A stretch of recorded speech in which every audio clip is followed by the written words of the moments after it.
Et c'est parti, et nous allons commencer avec l'intervention d'Industrial Trade Union. J'appelle au pupitre Isabelle Barthès.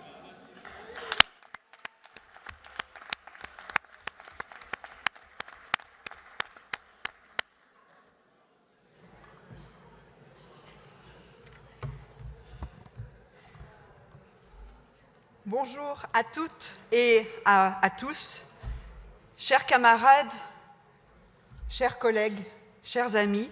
C'est avec un immense plaisir que je m'adresse aujourd'hui devant vous au nom des 7 millions de travailleuses et de travailleurs de l'industrie, des mines et de l'énergie organisées au sein d'Industrial Europe. Je voudrais tout d'abord remercier toutes celles et tous ceux des collègues de la FGMM CFDT qui sont actifs au sein de nos réseaux, nos comités politiques, nos comités de dialogue social et nos comités d'entreprise européens. Merci.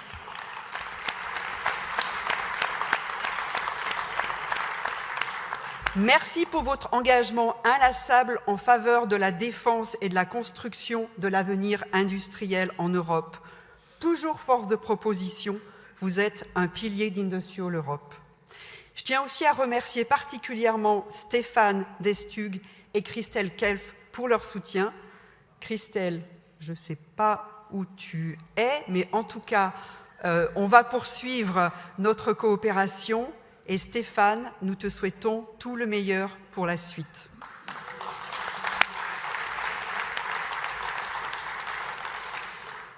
Alors, il y a 10 jours, nous étions 500 syndicalistes de 35 pays européens réunis à Budapest pour notre 4e congrès autour du slogan « Unir les travailleurs pour un futur industriel ». Je crois que c'est un slogan qui vous parle au vu de tout ce que j'ai entendu depuis hier.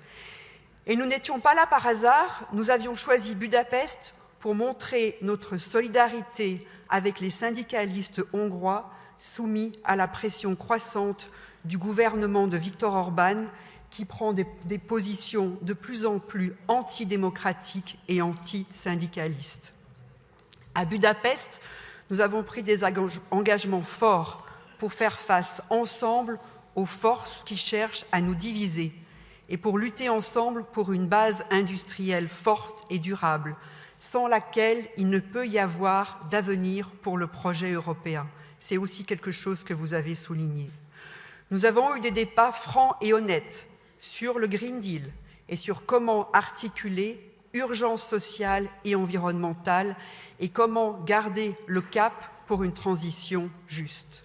Nous avons aussi su dépasser nos différences pour adopter une motion d'urgence sur le drame humanitaire qui se joue à Gaza. Je voudrais revenir maintenant sur 3 points que nous avons discutés pendant notre congrès et que vous avez déjà évoqués depuis hier. Tout d'abord, le risque de désindustrialisation et la bataille pour les emplois industriels de qualité. Partout en Europe, les travailleurs de l'industrie sont confrontés à de dures réalités. Fermeture d'usines, suppression d'emplois, investissements gelés et une austérité aveugle qui étrangle notre tissu productif. Selon Eurostat, l'Agence européenne de statistique, plus de 4 millions d'emplois industriels sont aujourd'hui directement menacés si nous ne changeons pas de cap. Nos industries sont attaquées sur tous les fronts. Vous l'avez dit déjà, dépendance stratégique à l'énergie et aux composants, flambée des prix de l'énergie, guerre commerciale, impératifs climatiques sans vision sociale. Et en plus, les stratégies court-termistes des multinationales n'ont fait qu'affaiblir la résilience industrielle. L'Europe est devenue le leader mondial de la distribution de dividendes. 25% en un an, alors que les salaires et les investissements stagnent. L'Europe doit répondre d'urgence à l'insécurité économique et sociale qui nourrit la colère et les divisions. L'austérité a mis à nu les filets de protection sociale, accru le travail précaire réduit les budgets de l'inspection du travail dans de nombreux pays, ce qui a conduit à une augmentation des accidents du travail mortels dans près de la moitié des États membres de l'Union européenne. Il est clair que le statu quo pour l'industrie ne peut pas continuer. Nous avons besoin d'une politique industrielle ambitieuse qui assure des emplois de qualité et une souveraineté industrielle et politique et une prospérité durable. Le 5 février dernier, à Bruxelles, nous étions 6 000 travailleurs venus de tous les coins de l'Europe avec un appel commun, des investissements dans les emplois industriels de qualité. Avec notre mobilisation, nous avons placé les emplois industriels de qualité au centre de la carte européenne. Cette journée d'action était le point d'orgue d'une campagne que nous avons menée pendant des mois à Bruxelles, mais aussi dans toute l'Europe.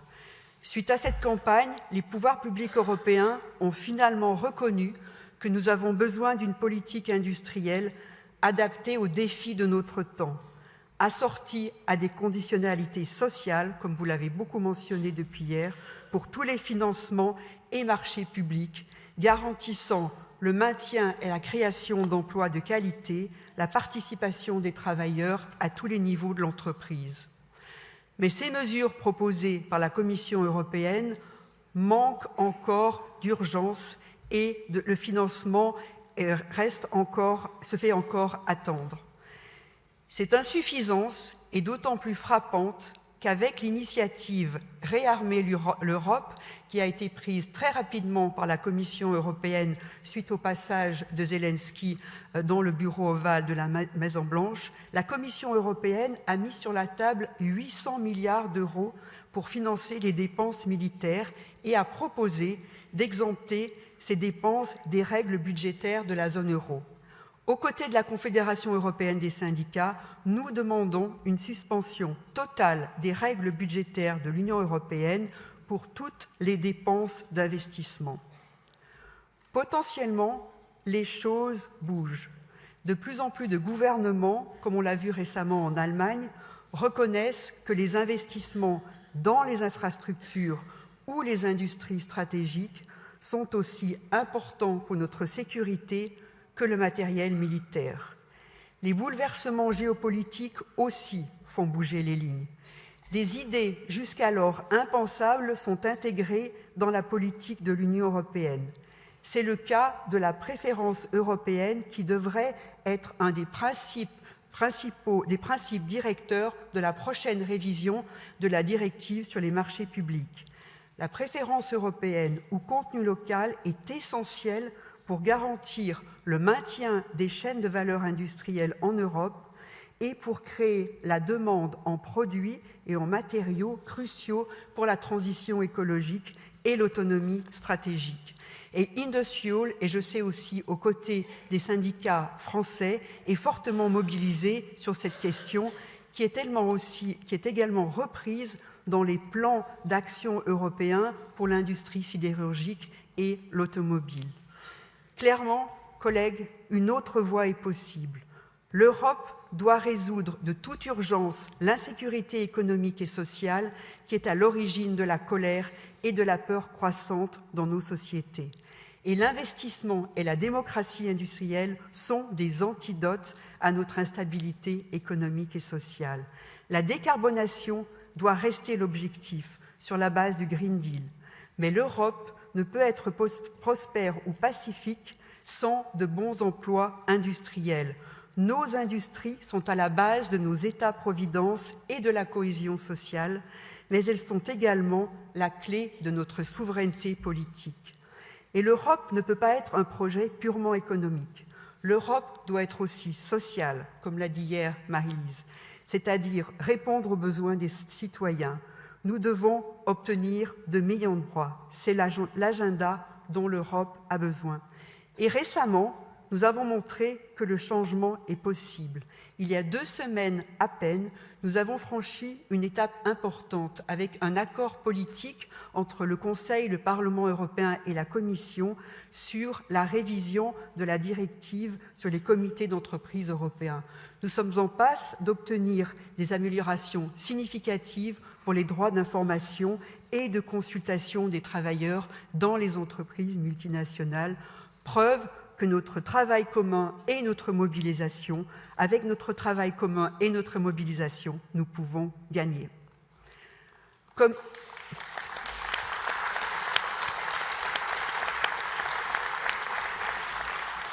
nous en avons discuté à Budapest, une autre bataille se joue, celle qui concentre les attaques dirigées contre nos droits, notre mouvement syndical et finalement la démocratie. Ce que nous voyons aujourd'hui, c'est une offensive coordonnée contre nos droits fondamentaux et contre nos victoires récentes, contre les protections pour les travailleurs sur plateforme, contre la directive sur le salaire minimum ou contre le devoir de vigilance sur les chaînes de valeur. Tout cela au nom d'une simplification qui n'est qu'en fait que de la dérégulation qui ne dit pas son mot. Mais les recettes ratées d'hier que sont l'austérité, la flexibilité du marché du travail et la privatisation ne feront qu'exacerber les problèmes auxquels nous sommes confrontés. Et l'extrême droite, pendant ce temps, se nourrit de la peur et de la colère. Elle désigne des boucs émissaires, divise les travailleurs et cherche à détruire nos solidarités. Regardons les résultats alarmants des dernières élections européennes. Collègues, le danger est réel. Et nous le savons, quand l'extrême droite progresse, ce sont toujours les syndicats qui sont les premiers visés. Regardons ce qui se passe en Hongrie. Ce qui se passe dans ce pays n'est pas simplement une dérive inquiétante, c'est une attaque frontale contre les droits fondamentaux, la démocratie et la dignité humaine. Le Parlement hongrois vient de franchir une ligne rouge. Une loi vient d'être adoptée permettant aux autorités locales d'interdire les marches des fiertés. Comme si cela ne suffisait pas, cette même loi autorise désormais l'usage de la reconnaissance faciale pour identifier les manifestants. Autrement dit, surveillance de masse, répression ciblée et intimidation systématique. Et pour nos collègues hongrois, le signal est très clair. Il ne s'agit pas uniquement d'une attaque contre les personnes LGBT. C'est une attaque contre la liberté d'expression, la liberté de réunion et la liberté de s'organiser collectivement. C'est une attaque contre nous tous. Nous assistons à une réduction brutale de l'espace démocratique. Ce n'est plus seulement une dérive autoritaire, c'est un autoritarisme qui s'assume.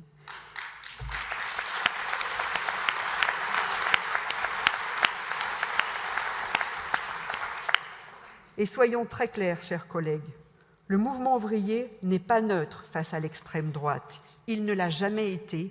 Nos valeurs ne sont pas compatibles avec les idées de l'extrême droite. L'égalité n'est pas une option, c'est un pilier de notre mouvement. Nous devons répondre avec unité, courage et solidarité. Le silence et l'indifférence ne sont pas des options. Pas maintenant, jamais. Face à ces menaces, un mouvement syndical fort et uni est essentiel. Chers collègues, nous devons gagner la bataille de la syndicalisation. Le renouveau syndical passe par le recrutement, la formation et l'implication des jeunes. Il faut aussi façonner une nouvelle vision européenne, enracinée dans la justice sociale et la solidarité. La transition écologique et industrielle ne peut réussir sans démocratie industrielle. Il faut impliquer les travailleurs à tous les niveaux de décision. Nous devons construire un nouveau contrat social avec les pouvoirs publics et l'industrie, garantissant des dividendes pour les travailleurs, des emplois de qualité, un dialogue social fort et un rôle actif dans la transformation. Les syndicats doivent exiger que chaque euro investi dans la transition soit conditionné à la création d'emplois de qualité et à la participation des salariés. Vous l'avez aussi beaucoup souligné dans vos interventions. Chers collègues, rien ne nous a jamais été donné. Chaque conquête sociale a été arrachée par la lutte. C'est ensemble, dans la solidarité, que nous avons gagné hier. C'est ensemble que nous continuerons de gagner demain. Nous sommes prêts, soyons unis, soyons combatifs, soyons fiers. Merci et bon congrès.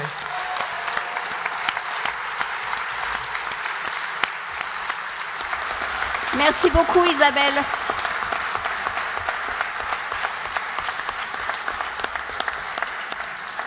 Nous accueillons à présent l'intervention d'Industrial Global Union par l'intermédiaire de Kemal Özkan.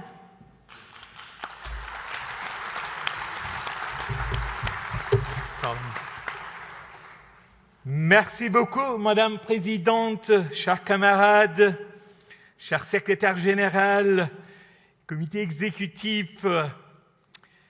C'est un grand plaisir pour mon camarade Atle Öye qui est là-bas et moi-même de transmettre les salutations solidaires des plus de 50 millions d'adhérents de votre syndicat mondial Industrial au 11e congrès de la FG2M CFTT.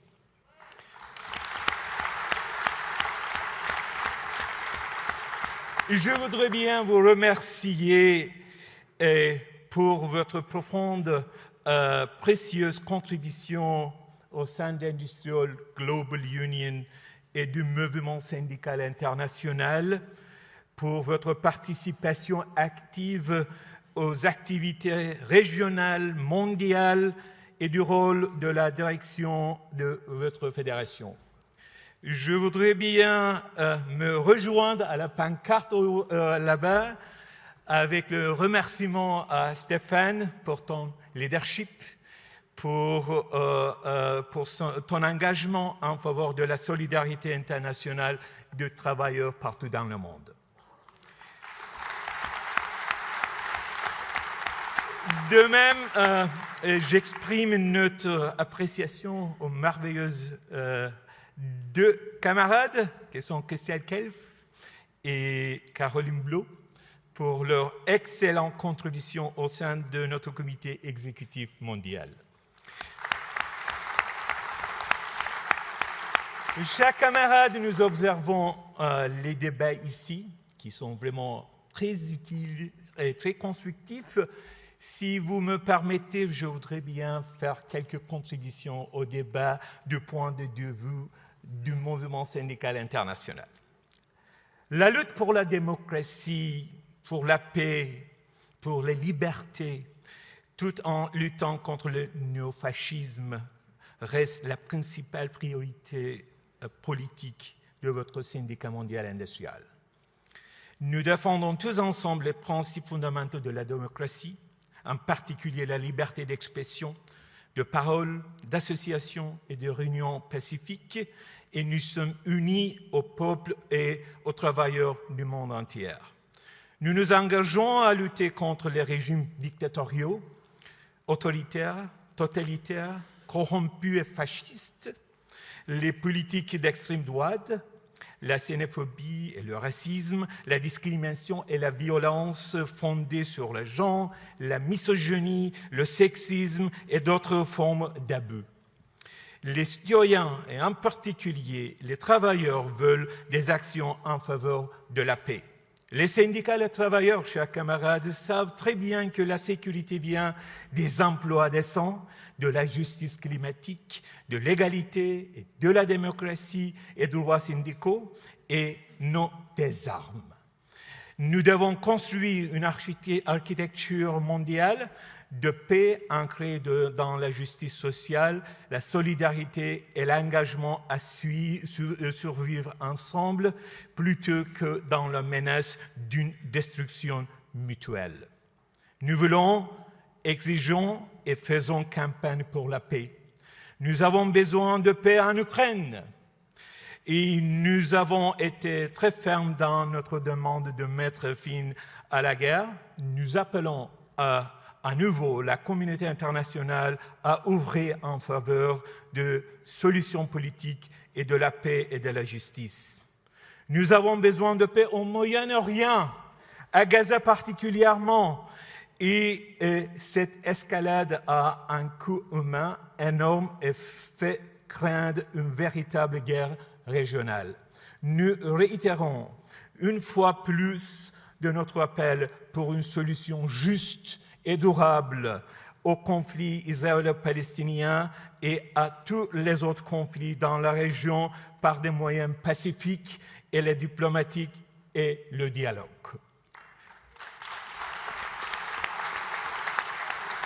Chers camarades, les droits fondamentaux des travailleurs sont attaqués dans le monde entier avec l'érosion du droit de créer, d'adhérer à un syndicat, du droit de négociation collective et droit de grève. Le travail syndical est criminalisé dans de nombreux pays et les travailleurs sont licenciés, arrêtés et détenus par avoir exercé leurs droits.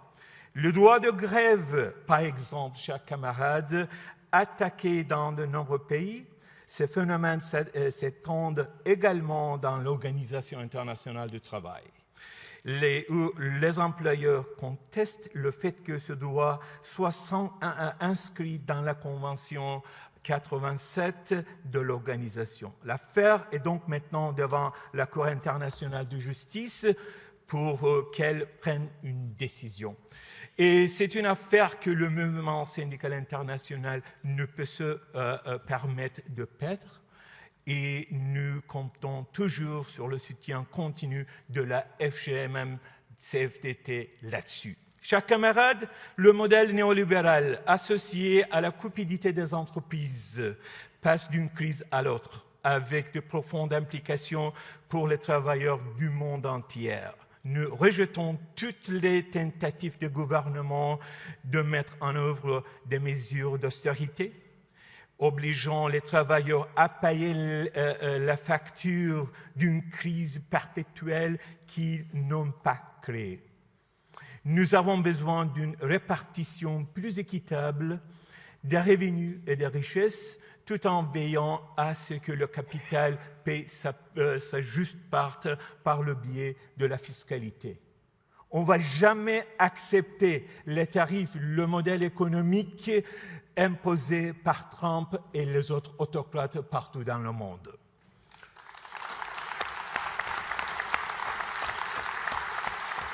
Chers camarades, nous avons besoin et nous luttons pour un modèle économique mondial équitable et durable.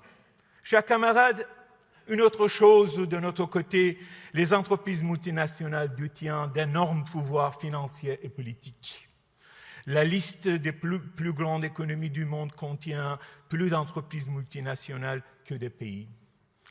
Et si on fait une comparaison entre 1990 et 2020, la part des 50 premières entreprises dans le PIB mondial est passée de 4,7% à 27,6%. Au fur et à mesure que la liste évolue, nous voyons de plus en plus d'entreprises technologiques à faible taux de syndicalisation remplacer les entreprises industrielles à fort taux de syndicalisation. Cette évolution pose grand défi aux syndicats, en particulier dans l'industrie manufacturière, partout dans le monde. Toutefois, des millions de travailleurs industriels non syndiqués et ont encore besoin d'un syndicat pour assurer leur avenir.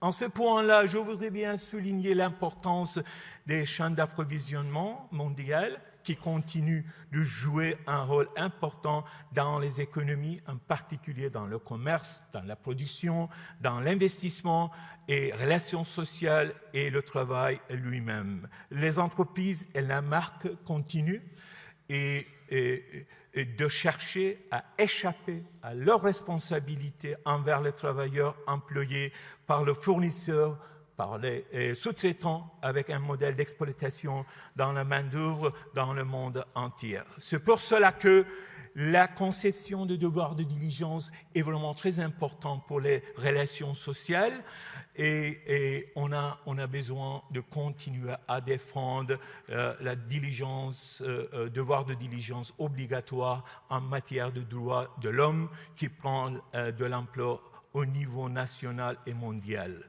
En ce point-là, nous n'acceptons pas les annonces politiques contre la directive d'Omnibus concernant la responsabilité des entreprises européennes, y compris du côté de M. Macron récemment. Et chers camarades, en novembre de cette année, Industrial Global Union tiendra son 4e congrès à Sydney, en Australie. Notre slogan est « S'organiser pour un avenir juste », comme ce que vous discutez dans ce congrès-là. Nous avons déjà bien avancé dans les préparatifs politiques de notre congrès et notre comité de préparation du congrès travaille sur le nouveau plan d'action qui s'articule autour des 4 piliers suivants. Lutter pour l'égalité et les droits des travailleurs, renforcer le pouvoir syndical, tenir le capital responsable, façonner notre avenir pour une transition juste.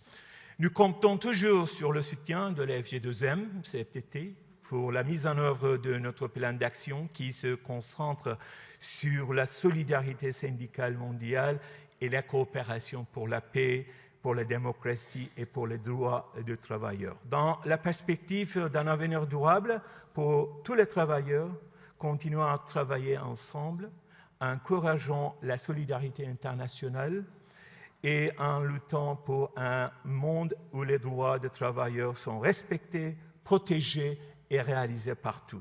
Je suis fermement convaincu que la FGMM-CFDT continuera à jouer un rôle central dans le travail d'Industrial Global Union en vue d'un monde meilleur. Pour conclure, chers camarades, notre mission et notre combat sont de garantir la justice sociale, l'égalité et l'équité avec un niveau de vie décent pour tous. Un autre monde est possible et nécessaire. Les syndicats ont la possibilité de construire une nouvelle société et seul notre mouvement syndical peut construire la justice sur les lieux de travail et dans nos communautés. Chers camarades, prenons la parole ensemble, levons-nous ensemble et luttons ensemble. Camarades présidentes, chers camarades, je vous souhaite un excellent congrès et vive la solidarité internationale. Merci beaucoup encore une fois.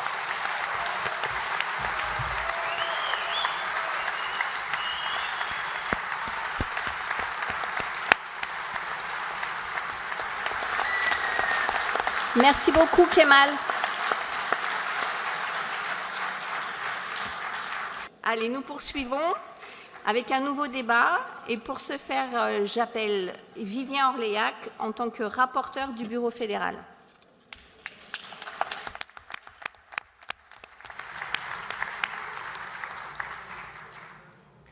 Tout d'abord, je tiens à remercier le syndicat de la métallurgie Mayenne-Sarthe ainsi que le Bureau fédéral de nous offrir ce débat. Réjouissons-nous de pouvoir le tenir aujourd'hui, à savoir quelle place donne-t-on au dialogue professionnel dans notre organisation et dans nos pratiques syndicales. Le syndicat de la métallurgie Mayenne-Sarthe a déposé un amendement concernant l'article 2.3.2 du projet de résolution. Il propose le remplacement de « devienne un outil prioritaire » par « soit utilisé par les équipes lors de leurs actions ». L'article 2.3.22 fait partie du chapitre 2.3 « Agir sur la vie et la santé au travail ». L'objet de cette partie est de promouvoir le dialogue professionnel introduit dans la convention collective métallurgie. Cet article a pour vocation de fixer un cap à la fédération sur son plan de travail. Ainsi, la fédération accompagnerait et sensibiliserait les collectifs pour que le dialogue professionnel devienne l'outil prioritaire de l'action syndicale revendicative de proximité. Le Bureau fédéral a émis un avis favorable sur cet amendement qui en restitue l'intention, car on ne peut laisser entendre qu'il se substituerait au dialogue social des IRP. J'appelle maintenant le syndicat de la métallurgie Mayenne-Sarthe à venir défendre son amendement, puis le syndicat Métaux Picardie qui nous fait part de sa volonté de s'y opposer. Merci.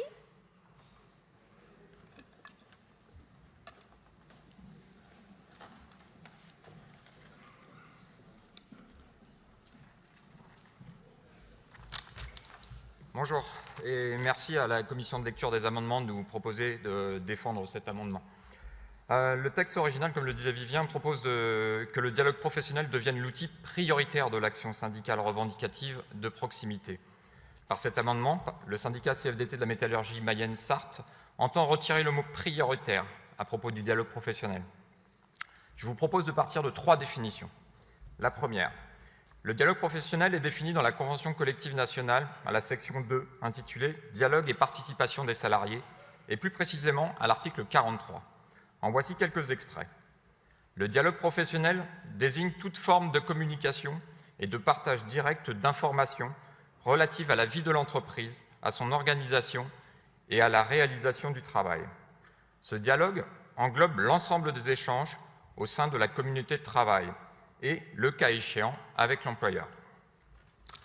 Une autre partie de la Convention détaille les responsables hiérarchiques occupent une place essentielle dans l'animation du dialogue professionnel, du fait de leur positionnement entre la direction et les salariés. La seconde définition vient du baromètre du travail, édition 2025. La CFDT considère que le dialogue professionnel comme un outil d'expression à développer parce qu'il permet aux travailleurs et aux travailleuses de s'exprimer et d'agir. Toujours dans le baromètre, on peut lire « Le dialogue professionnel, c'est partager des difficultés pour les résoudre, coopérer, dialoguer au sein des collectifs de travail dans des espaces de discussion. » Enfin, la troisième définition vient de notre accord Santé, Sécurité et QVCT du 7 février 2022. Le dialogue professionnel entre les salariés et leurs responsables hiérarchiques est l'une des mesures QVCT qui doit permettre de faire des propositions d'amélioration de leur travail et de l'organisation en place.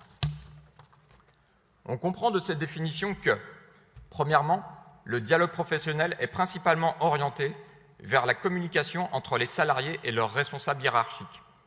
Deuxièmement, que les élus et mandatés que nous sommes n'y occupent pas une place essentielle. Aussi, certainement pour lever toute ambiguïté, on peut lire dans ces sources « Le dialogue social et le dialogue professionnel s'exercent de façon complémentaire en vue de la réalisation d'intérêts communs. » À la CFDT, on élabore les revendications en se basant sur les échanges dynamiques et entretenus entre nous, militants, et l'ensemble des salariés. Dans ces moments-là, nous, les élus mandatés, nous ne faisons pas du dialogue professionnel. Il ne peut donc pas être considéré et proposé à l'avenir comme un outil prioritaire. Les employeurs, eux, utilisent le dialogue professionnel. Ils s'appuient sur l'expertise des salariés. Ils conduisent ensuite des changements. Parfois, ces changements vont à l'encontre de la santé des salariés. Rappelez-vous, le déploiement du lean manufacturing. On a vu que l'implication des salariés n'était pas toujours à bon escient. L'élimination de tout ce qui n'ajoute pas de valeur a largement rendu les cycles de travail plus denses et réduit les temps de repos. Pour conclure, le dialogue professionnel peut être proposé par les élus et mandatés pour agir sur la vie et la santé au travail. Charge à eux, par contre, de veiller à l'équilibre des changements. C'est pourquoi nous souhaitons retirer le mot « prioritaire » et proposons de le remplacer par « sera utilisé par les équipes lors de leur action ». Nous ne négligeons pas et nous nous engageons à l'intégrer dans nos pratiques. Nous remercions par avance les syndicats qui voteront en faveur de notre amendement et vos remerciements, nous les transmettrons à nos courageux militants qui ont travaillé sur l'avant-projet de résolution. Bon congrès. Merci.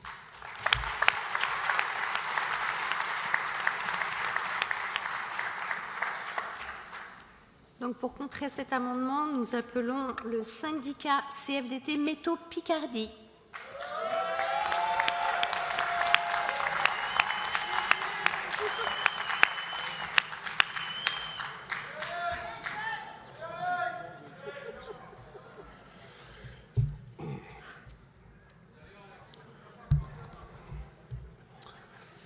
Allez, top à la vachette. Ça, c'est du bon. soutien, Alex. Top chrono, j'ai dit.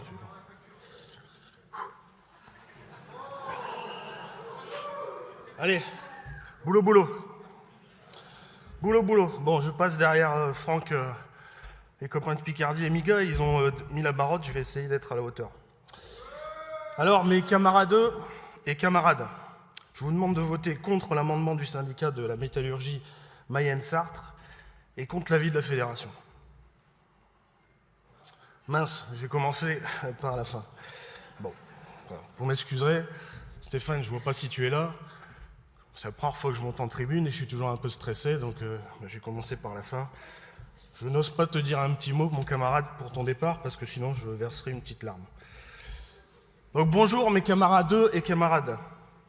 Soyons aujourd'hui le premier syndicat à agir pour le dialogue lors de la négociation nationale interprofessionnelle sur les conditions de travail des années 1973 et 1975.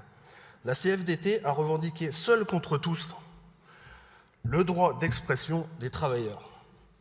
C'était l'heure de gloire du l'élorisme, une méthode d'organisation du travail, de la division du travail, du contrôle tatillon du travail des femmes et des hommes, de l'interdiction de parler au travail pour les ouvriers spécialisés.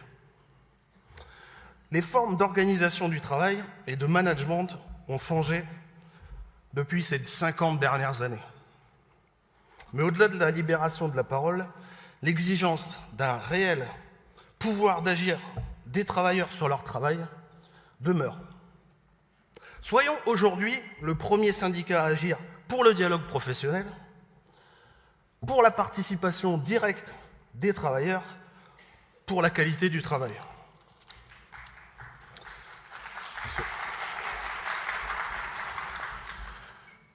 Ce que je viens de vous dire, ce n'est pas l'intelligence artificielle, Franck, qui l'a écrit. C'est la Fédération dans l'un de ses tracts, Agir sur le travail. Sur le fond, le sens prioritaire semble dominer. Que l'on s'entende, prioritaire, ça n'est pas du jour au lendemain. Mais pour le syndicat Métaux Picardie, nous pensons qu'il y a des virages qu'il faut prendre, qu'il faut savoir assumer. Parce qu'à la CFDT, le temps nous a souvent donné raison. Avant-gardiste, extraterrestre, hors du temps. Depuis des décennies, les vrais cerveaux, Franck, militants de la CFDT, ont fait avancer les choses par leur avant-gardisme.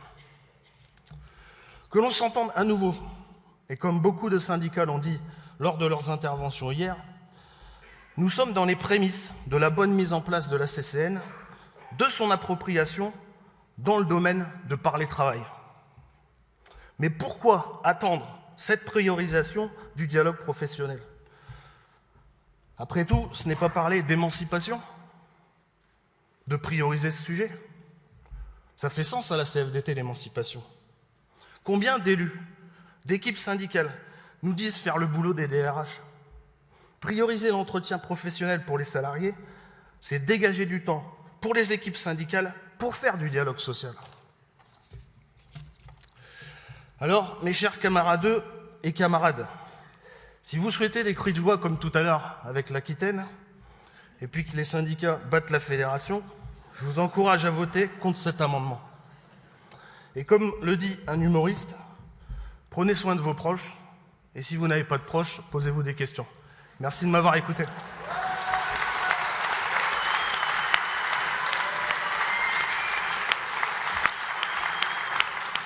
Merci Alexandre. Nous redonnons la parole à Vivien.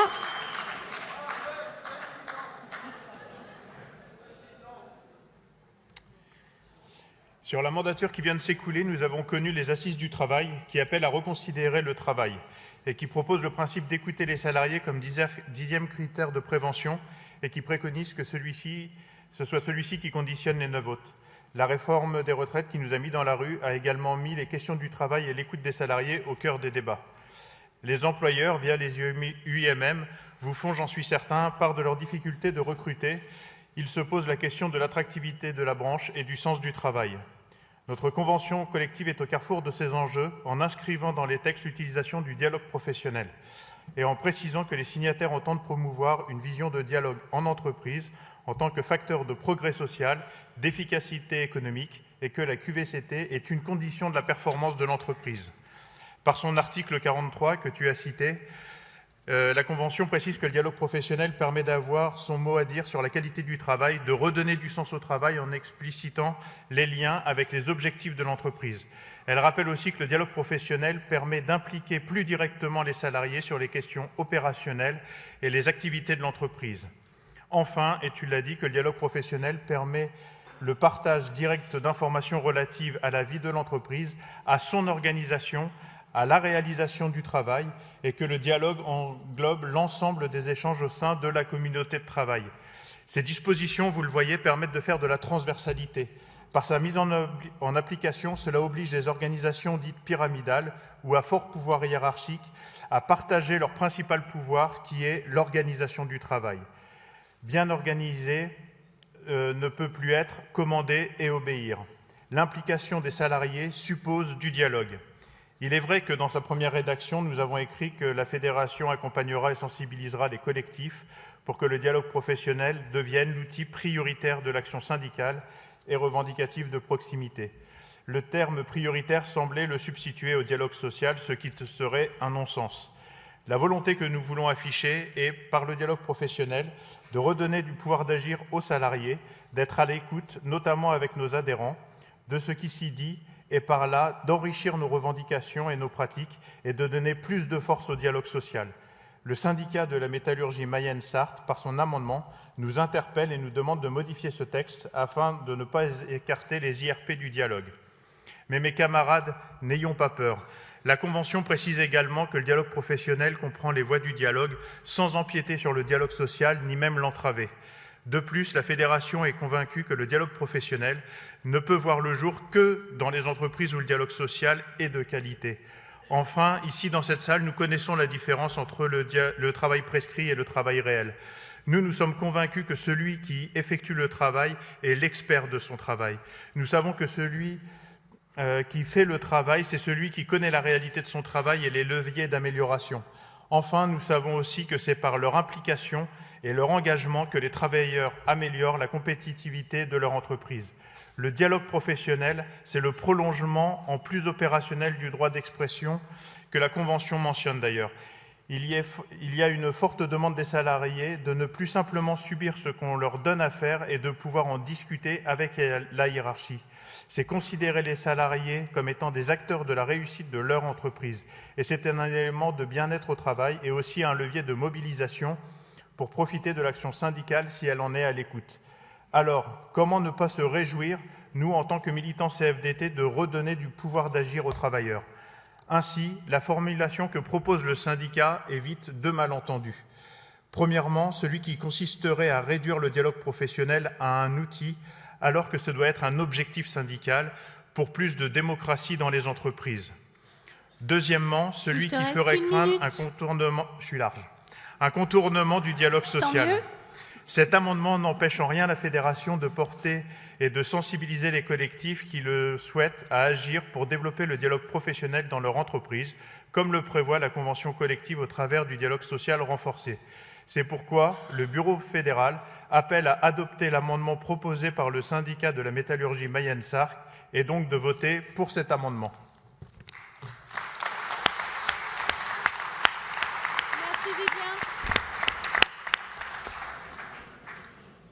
Alors, nous allons procéder au vote, s'il vous plaît.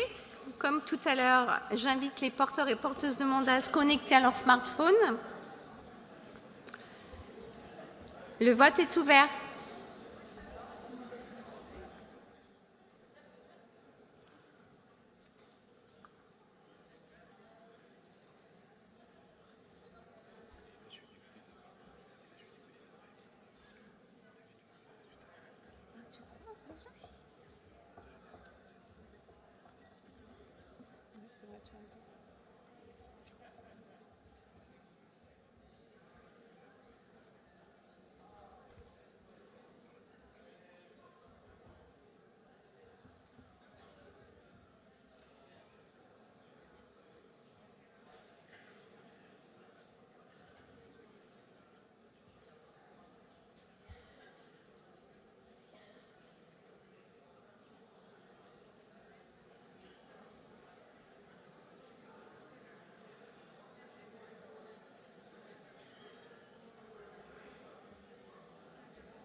Un petit effort de vote, s'il vous plaît, il vous reste quelques secondes.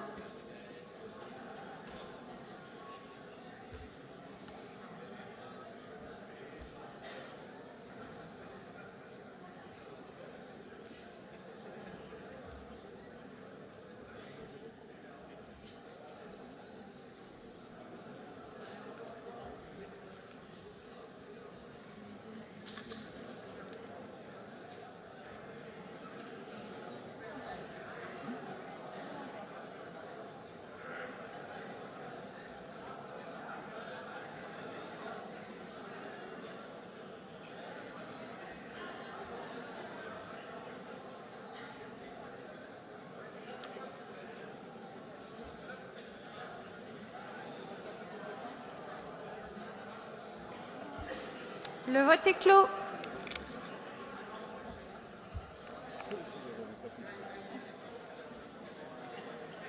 Alors,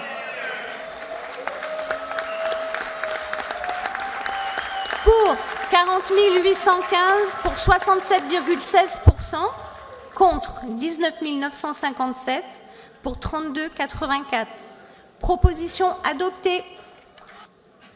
Alors, j'invite Stéphane Massiac, s'il te plaît, en tant que rapporteur du Bureau fédéral pour le prochain débat. Je vais essayer de faire ça. Un peu compliqué là, entre le dépouillement et défendre l'amendement. J'espère que j'ai pris les bonnes feuilles.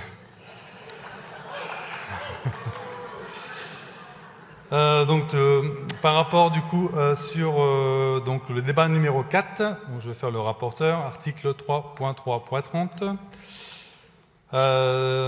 Donc, dans l'article 3.3.30, la FGMM précise les revendications concernant les négociations des grilles de salaire dans les branches, permettant de préserver le pouvoir d'achat de l'ensemble des salariés, d'être décollés du SMIC et de veiller à favoriser les plus bas salaires. Le syndicat Aquitaine souhaite retirer dans l'article 3.3.30 la phrase « en veillant à favoriser les bas salaires ». Le Bureau fédéral ne souhaite pas retirer cette phrase et a donné un avis défavorable à l'amendement. Place au débat. Donc ce sera le syndicat maintenant Aquitaine à monter sur scène.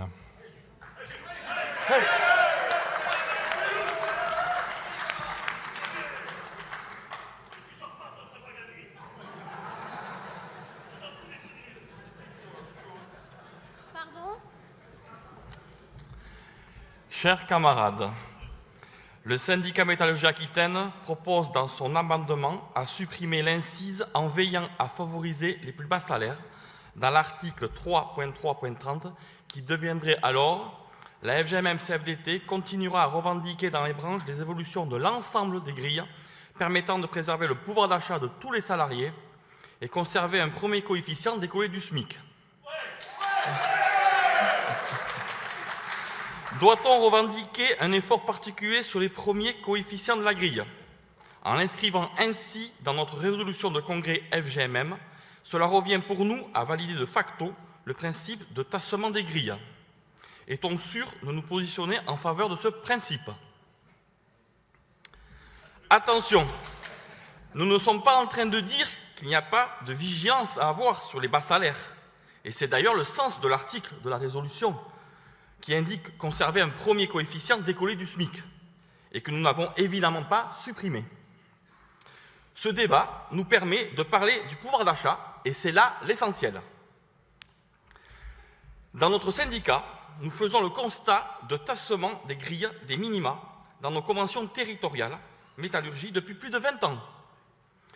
Si au début des années 2000, nous avions un rapport supérieur à 2 entre le premier niveau, 140, et le dernier niveau non cadre 395, ce rapport est tombé à moins de 1,6 à l'extinction de la CCT, et aujourd'hui, avec la SMH 2024, il est à 1,55. Le premier niveau étant poussé par le SMIC, il est ainsi assuré, entre guillemets, d'une quasi-revalorisation automatique indexée sur l'inflation à chaque négociation des grilles. Mais cela fait 20 ans que les autres niveaux ont évolué de manière moins importante que l'inflation.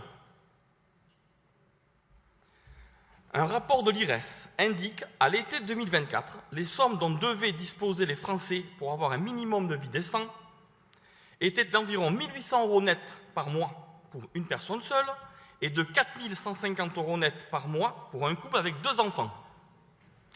Comparé à la grille SMH 2024, il faut être D8 pour un salarié seul, et pour un couple avec 2 enfants, il faudrait être tous deux E10. Si on va par là, c'est quasiment l'ensemble de la grille non cadre qui est à bas salaire. Nous n'oublions pas les cadres. Avec la nouvelle classification, dans beaucoup d'entreprises, ils sont tous F11. Donc, et en plus, il n'y a plus les 3 ans où il y avait une évolution tous les 3 ans. Donc même les cadres, à un moment donné, ils vont être aussi... Ça va stagner pour eux. Un ancien directeur de cabinet du ministère du Travail en parle dans son livre intitulé « Sortir du travail qui ne paie plus ». Il le dit sans démagogie ni populisme. Les statistiques de l'INSEE montrent que l'on doublait son niveau de vie en 15 ans pendant les 30 glorieuses. Des années 80 aux années 2000, une vie de travail permettait encore de multiplier par 2 son niveau de vie. Au rythme des 15 dernières années, en revanche, il faudrait travailler 84 ans, je dis bien 84 ans, pour doubler son niveau de vie. Bien sûr, on parle de moyenne. Certains salariés continuent d'améliorer leur niveau de vie. Mais pour la grande majorité, ça stagne. Et c'est la première fois depuis 1945 que les travailleurs sont dans cette situation. C'est en ce sens que les gens ont raison quand ils disent que le travail ne paie plus. C'est déjà qu'il est difficile de construire une évolution professionnelle porteuse de progression, de classification et donc de salaire. Si en plus les grilles ne suivent pas, il est nécessaire de conserver une grille de salaire progressive avec un premier coefficient décollé du SMIC. Ne soyons pas résignés. En votant pour notre amendement, nous serons ainsi tenus de défendre le pouvoir d'achat de l'ensemble des salariés. Merci.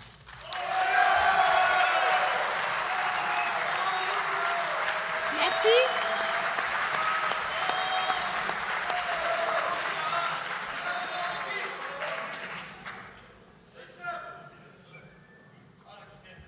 Je me suis faufilé à côté de l'Aquitaine, ils pensaient que j'étais avec eux.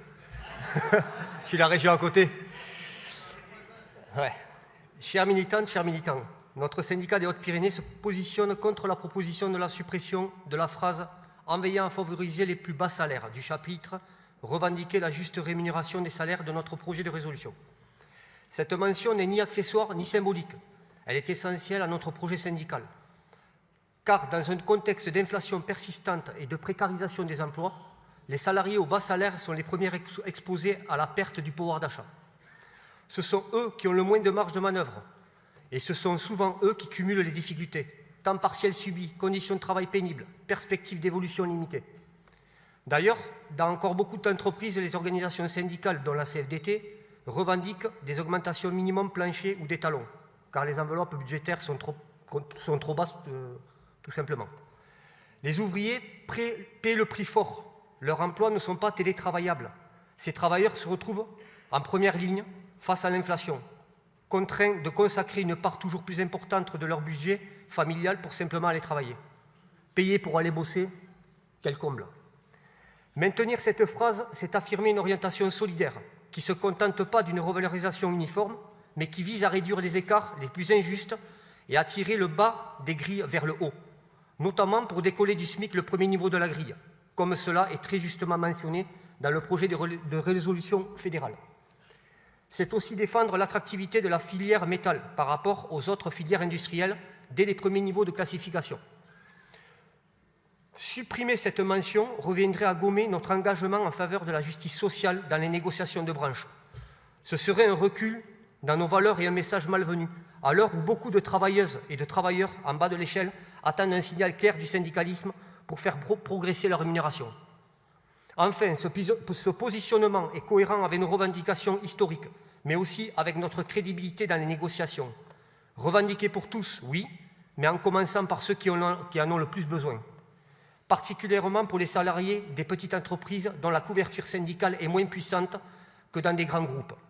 Je vous invite donc, à rejeter cette modification et à conserver ce passage porteur d'une vision ambitieuse et solidaire de notre action syndicale. Merci pour votre écoute et amicale à l'Aquitaine.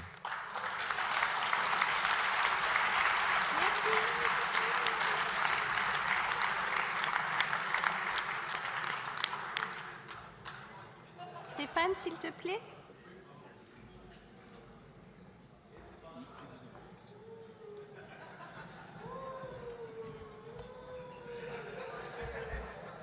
J'ai le nom des meneurs. Oui, la FGMM souhaite continuer à revendiquer dans les branches des évolutions de l'ensemble des grilles permettant de préserver le pouvoir d'achat de tous les salariés en veillant à favoriser les plus bas salaires et conserver un premier coefficient décollé du SMIC. Entre 2022 et 2023, sous la pression de l'inflation, près de 75% des CCT ont eu un coefficient sous le SMIC, voire plusieurs pour certains territoires. Beaucoup de disparités dans les territoires et des courbes à l'allure de ventre creux que nous n'arrivions pas à corriger. L'allure de la grille aujourd'hui n'est certainement pas parfaite, mais ce fléchissement sur le milieu de grille a été gommé et le premier coefficient est maintenant décollé du SMIC. Nous avons aussi redonné une perspective au coefficient médian en remontant le milieu de grille. Quand nous parlons des grilles de branches, de quoi parlons-nous? De minimum, de salaire d'accueil, sur un coefficient donné, de viser un salaire décent. Même si la grille de la métallurgie a pour la majorité des cas progressé par rapport aux précédentes grilles territoriales, il n'en demeure pas moins que nous ne pouvons pas nous satisfaire de voir encore plusieurs classes d'emploi proches du SMIC. Ce dernier augmentant plus vite que les mini, le risque est que les niveaux de classification nécessitant des compétences professionnelles se retrouvent au SMIC. Nous devons, pour éviter cela, peser davantage sur les premiers niveaux. Les parties patronales ont une position tout autre qui consiste à vouloir valoriser davantage la compétence et les qualifications et pas du tout les premiers coefficients de la grille. Pour preuve, les grands oubliés des dernières propositions de l'UIMM, dont on n'a pas signé, sont bien les premières classes d'emploi. Peu de revalorisation salariale proposée sur le bas de grille, un discours patronal incohérent souhaitant revaloriser plus fortement certaines classes d'emploi du milieu de grille, prétextant le besoin d'attractivité de certains métiers en tension. Et Stéphane l'a rappelé, l'incohérence dans son intervention par rapport à notre système de classification. Pour nous, cet intérêt patronal est tout autre et cherche à réévaluer là où il y a le moins d'impact sur la masse salariale dans les entreprises. Qui sont les salariés les plus impactés de la grille? Ce sont souvent les salariés des petites entreprises qui rentrent dans la vie active avec peu de qualifications, classés dans les premiers coefficients et qui verront malheureusement peu d'évolution de carrière et dont la seule augmentation n'est que la grille des mini. Depuis plusieurs années, des dépenses contraintes explosent, l'énergie, l'alimentation, le logement. Ce sont bien les salariés avec les plus faibles rémunérations qui sont le plus impactés. Cela est d'autant plus vrai en période de forte inflation. Avoir un salaire décent pour vivre doit rester une revendication forte. Deux théories s'affrontent, celle du ruissellement, et là il y a bien longtemps qu'on n'y croit plus, ou mettre l'accent sur les premiers niveaux. La partie patronale, de fait, souhaitera maintenir les écarts et augmenter les grilles dans sa globalité. J'ai parfois entendu de la part du patronat que le tassement de la grille, c'est la faute du SMIC, qui augmente trop vite. Peut-on être d'accord avec cela? Évidemment que non. Dans cette résolution, quand nous revendiquons de favoriser les bas salaires, nous restons dans la ligne droite de nos précédentes résolutions. Au congrès de Saint-Malo 2021, nous écrivions « La FGMM-CFDT préconise l'instauration d'un talon permettant d'améliorer le pouvoir d'achat des salariés aux revenus les plus modestes. » Nous ajoutions dans ce même article « Cette pratique systématique a cependant pour conséquence le tassement de la grille de salaire. » Mais nous l'assumons et nous souhaitons, par l'instauration d'un talon, mettre l'accent sur les plus bas salaires. Au congrès d'Amiens 2016, nous écrivions dans les entreprises « La négociation doit viser à obtenir le maintien ou la progression du pouvoir d'achat par l'attribution d'augmentations générales pour tous, voire des talons favorisant les bas salaires. » La FGMM revendique dans les entreprises depuis longtemps des talons, favorisant de fait les plus basses rémunérations. Devrions faire différemment dans les branches? Ce serait un non-sens. En écrivant dans notre résolution, en veillant à favoriser les plus bas salaires et conserver un premier coefficient décollé du SMIC, cela sous-entend une forme de talon. Maintenant, soyons réalistes, la revalorisation ne se fera pas que sur les bas salaires et notre écriture ne dit pas cela, mais bien des évolutions de l'ensemble des grilles permettant de préserver le pouvoir d'achat de tous les salariés en veillant à favoriser les plus bas salaires. Il te reste 50 secondes. En favorisant les plus bas salaires, il y a fort à parier que cela profite aussi aux autres coefficients des grilles de branche. On parle bien de veiller à pour les salariés dont la rémunération est la plus faible. Pour toutes ces raisons, je vous demande de voter massivement contre l'amendement du syndicat Métallurgie Aquitaine.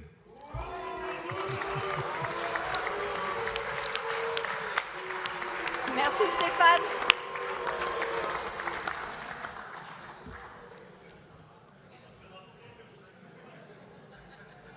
Alors, nous allons voter. Encore une fois, merci aux porteurs de mandat, porteuses de mandat de prendre les smartphones.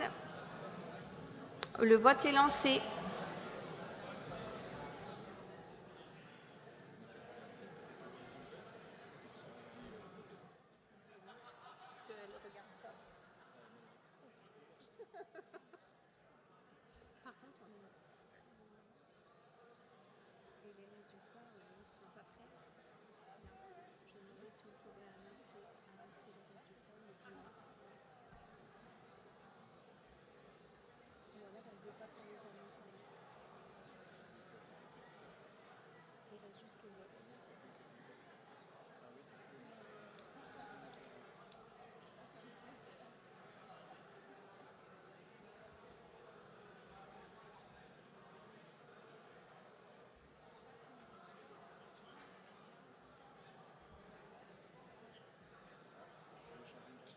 Non, je vais vous proposer.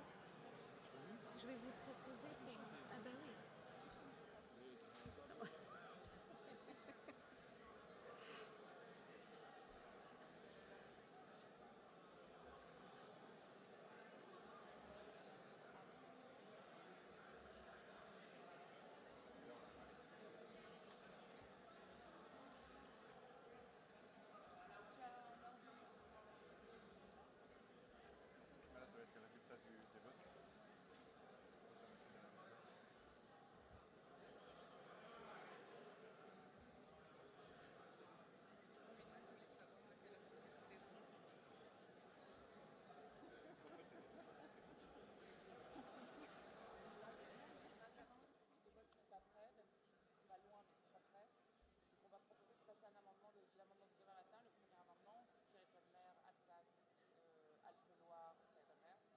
Sont prévenus les syndicats?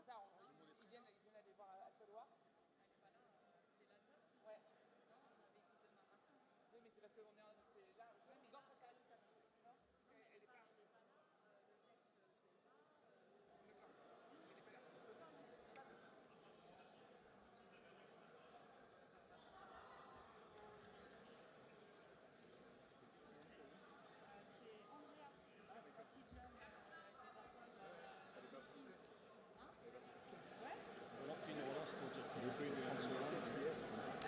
Il reste 30 secondes. Je vous invite à voter.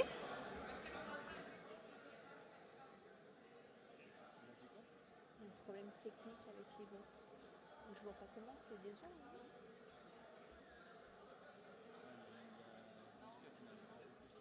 Ah.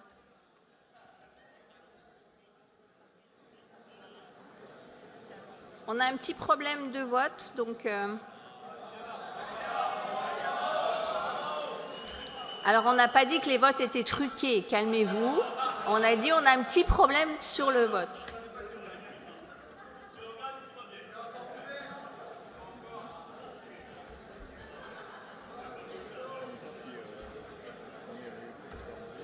On va laisser le temps de voter.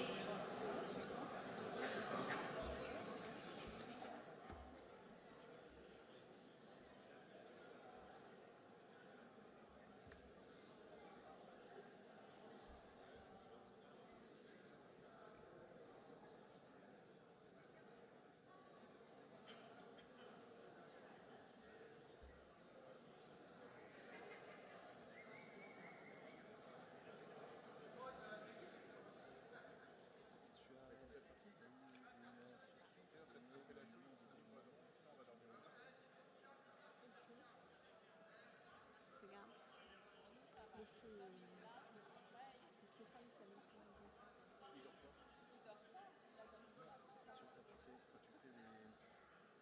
Ah, non. Donc je l'ai fait. C'est 36, non?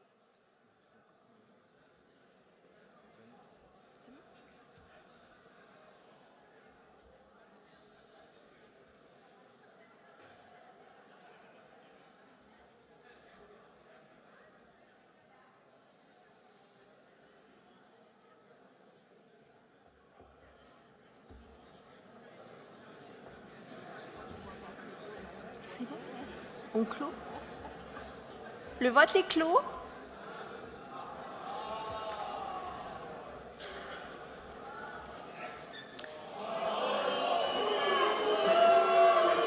Alors, pour 26 933, 44,25%, contre 33 927, 55,75%. La proposition est rejetée. À tous, est-ce que nous avons des chanteurs, danseurs dans la salle? On va être obligé de vous faire patienter 10 petites minutes pour avoir les résultats du vote.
Alors c'est pas mal, mais ça suffit pas. Un petit effort.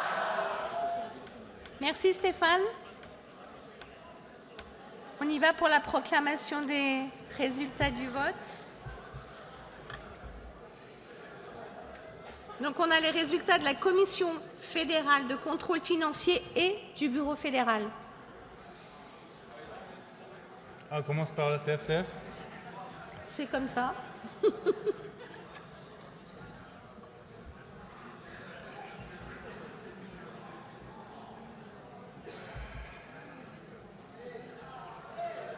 Ah, c'est moi. Bien. Alors, sans plus attendre, les résultats. On va commencer du coup par la CFCF, c'est ça, Présidente? Oui. Donc, total des mandats, je pense qu'il doit y avoir un affichage d'ailleurs, qui doit pouvoir être lancé. Voilà, comme ça, il n'y a plus de suspense au moins. Alors, il n'y en avait pas beaucoup pour la CFCF, mais quand même. Total mandat de la Fédération, donc 64 127, retiré 62 553. Mandat votant 60 331, nul 0. Valablement exprimé 60 331. Donc, est élu à 100% Pascal Fouilly, Pauline Gilbert, Didier Macret, Fatia Robrassier. Vous pouvez applaudir.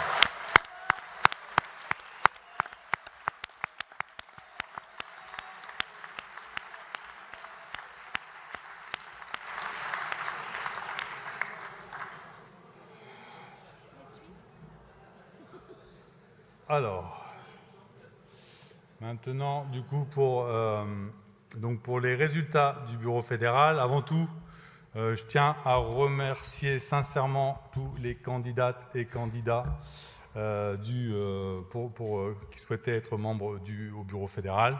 Effectivement, on connaît les règles. Plus de candidats, on savait, que de postes à pourvoir. Donc malheureusement, tout le monde ne sera pas élu, mais en tout cas, on peut déjà applaudir tous les candidats qui auront participé, tous les syndicats.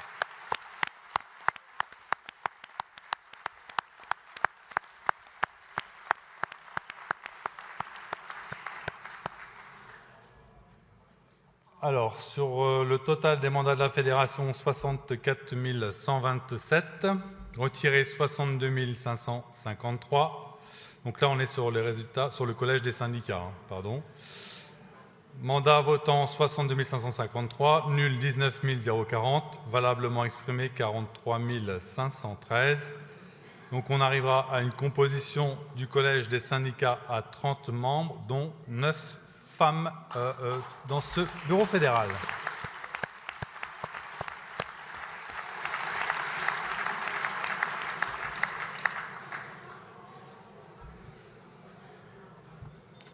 Alors maintenant, le moment le plus difficile. Du coup, Je vais donc, par ordre de résultats, donner du coup les membres du bureau fédéral dans le collège des syndicats. Donc Julien Guidolin, élu à 100%.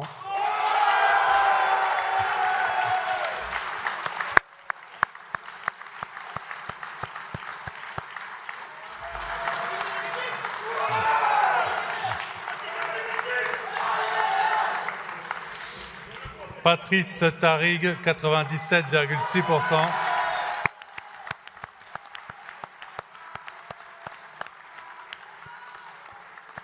Marc Ancar, 97,6%.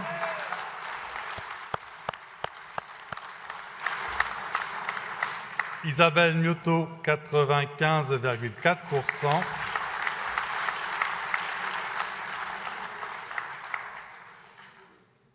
Cédric Machado, 95,3%.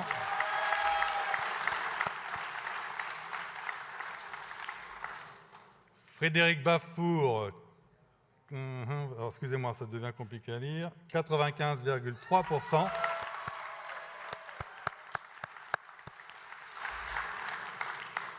Pascal Demeyer, 94,5%.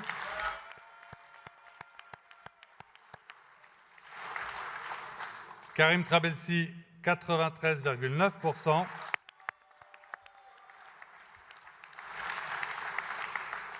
Véronique Thierville, 92,7%.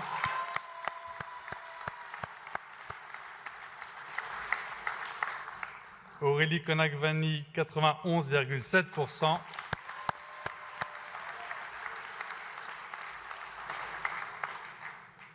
Thierry Tacussel, 90,4%.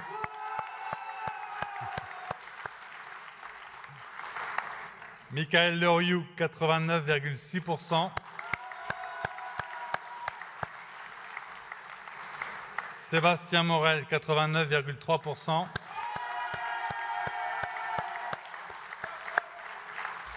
Frédéric Trémolière, 89,3%.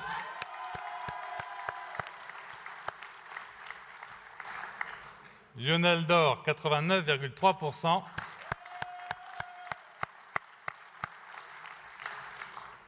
Alexandre Bourri, 87,8%.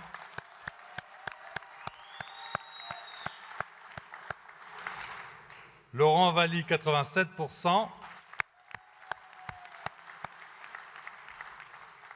Aurore Amouy, 86,4%.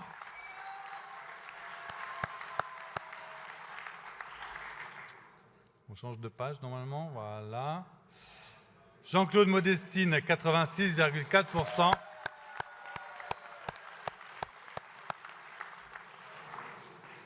Olivier Delacour, 86,2%.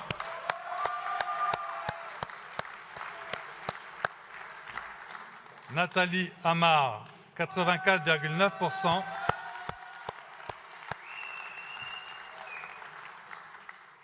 Delphine Berle, 83,7%. Christine Virassami, 81,8%.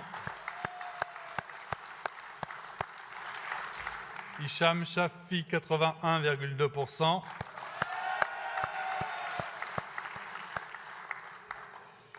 Laurent Bourgeois, 80,8%. Corinne Famiano, 77,4%. Cédric Molina, 73,1%.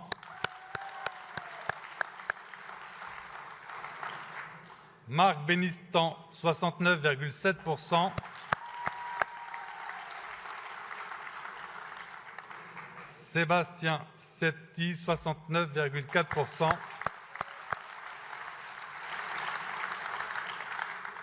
Et enfin, Jean-Paul Parot, 60,2%.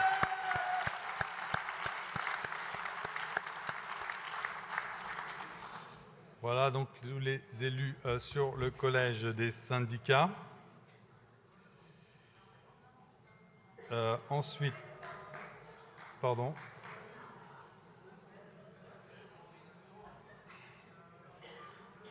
Sur le collège, alors je ne sais pas si on va avoir le même affichage, mais moi j'ai le collège du secrétariat national. Donc, total des mandats de la fédération 64 127, retiré 62 553, mandat votant 62 553, 0 nul, valablement exprimé 62 553. Sandrine Cornu, donc élue à 100%.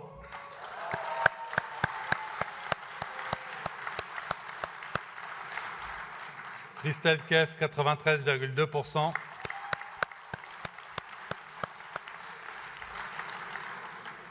Sébastien Lambert, 97,3%.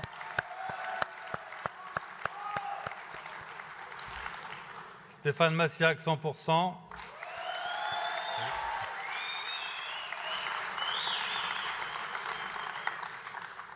Karim Nedjar, 94,2%. Vivien Orléac, 88,3%.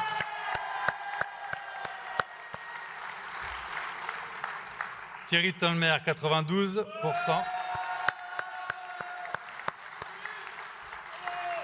Jean-Louis Turpin, 98,4%. Et Anne-Claude Vitali, 72,8%.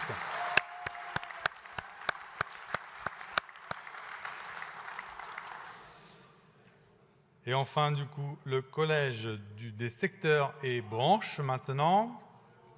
Alors, donc de bons résultats, hein, là aussi. Total des mandats donc, de la fédération 64 127 toujours, retiré 62 553, mandat votant 62 553, nul 0, valablement exprimé 62 533. Donc Michel Aubry élu à 98,4%.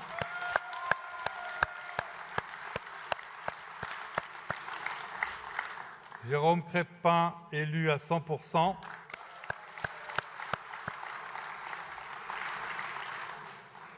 Gaël Fazub, élu à 100%. Fabrice Ménager, élu à 100%. Pascal Miro, élu à 100%. La présidente. Et enfin, Anthony Perrochot, élu à 100%.